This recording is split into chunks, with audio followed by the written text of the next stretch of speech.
പരിശുദ്ധ ഹജ്ജിന്റെ പ്രധാന കർമ്മങ്ങളൊന്നായിട്ടുള്ള മിനന്റെ ടെന്റിന്റെ അകത്തുള്ളത്. മിനന്റെ ടെന്റിന്റെ അകത്തുള്ള മുഴുവൻ സൗകര്യങ്ങളും കാണിച്ചു തരാം. മിനയിലെ ടെന്റ് തിരിച്ചറിയാനായിട്ടുള്ള 4 നമ്പറുകളിൽ സോണ്, ക്യാമ്പ്, സ്ട്രീറ്റ്, മക്തബ്. ഇതിൽ മക്തബ് നമ്പറാണ് പ്രധാനമായിട്ടുള്ളത്.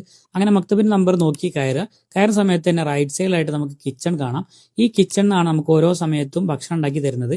ഇപ്പൊ ഈ ഓരോ സോണിലും സെപ്പറേറ്റ് കിച്ചണുകൾ ഉണ്ടാവും. അങ്ങനെ ആ കിച്ചണിലാക്കുന്ന ഓരോ ഫുഡും ഓരോ നേരത്തിനുള്ളത് അവർ നേരെ നമ്മൾ ടെന്റിൽ കൊണ്ടുതരും.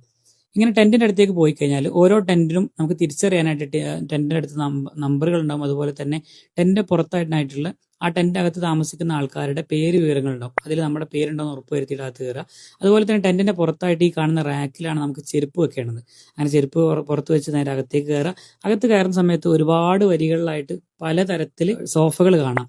ഈ സോഫകൾ അടുത്ത് അല്ലെങ്കിൽ ഈ കട്ടിലിന്റെ അടുത്ത് നമ്മുടെ സ്പേസ് ഏതാണെന്ന് തിരിച്ചറിയേണ്ട അതിന്റെ മുകൾ ഭാഗത്തായിട്ട് ചെറിയ സ്റ്റിക്കറിൽ നമ്മളെ പേര് കൊടുത്തിട്ടുണ്ടാവും.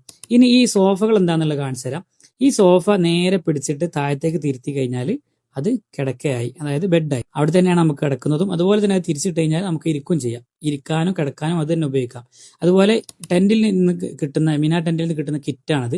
ഈ കിറ്റിന്റെ അകത്തുള്ളത് വിരിപ്പ്, പുതപ്പ്, അതുപോലെ തന്നെ ഈ പച്ച കവറിലുള്ളത് കൊടയും അതുപോലെ തന്നെ വാട്ടർ ബോട്ടിലുമാണ്. ഈ 4 സാധനങ്ങളാണ് ഈ കിറ്റിന്റെ അകത്ത് ഉണ്ടാവുക. അതുപോലെ ഈ ടെന്റിന്റെ അകത്ത് എസിന്റെ സൗകര്യം ഉള്ളത് സെൻട്രലൈസ്ഡ് എ സി ഉണ്ട്, അതുപോലെ തന്നെ വോൾ എ സി ഉണ്ട്. ഇനി ടെന്റിന്റെ പുറത്തോട്ട് ഇറങ്ങിക്കഴിഞ്ഞാൽ ഓരോ ടെന്റിന്റെ പുറത്തായിട്ട് ഇങ്ങനെ ഒരു ജാലവും കാണാം. അത് ഹാജിമാർക്ക് കുടിക്കാനുള്ള തണുത്ത വെള്ളം സ്റ്റോക്ക് ചെയ്തിട്ടുള്ളതാണ്.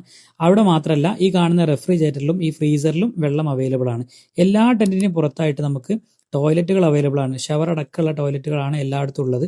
ഇതിൽ ഈ ടോയ്ലറ്റിന്റെ അടുത്തുള്ള ടാപ്പിൽ കണ്ടൊരു കൗതുകം എന്താണെന്ന് വെച്ചാൽ മുകളിലുള്ള ടാപ്പ് പ്രസ് ചെയ്ത് കഴിഞ്ഞാൽ സാധാരണ പോലെ വെള്ളം വരും. അതേപോലെ തന്നെ അതിന്റെ തൊട്ടടുത്ത് കാണുന്ന ഈ ബട്ടൺ പ്രസ് ചെയ്ത് കഴിഞ്ഞാൽ താഴത്തോട്ടാണ് വെള്ളം വരിക. അതായത് കാല് കഴുകാനും കൈ കഴുകാനും വെവ്വേറെയാണെന്നർത്ഥം.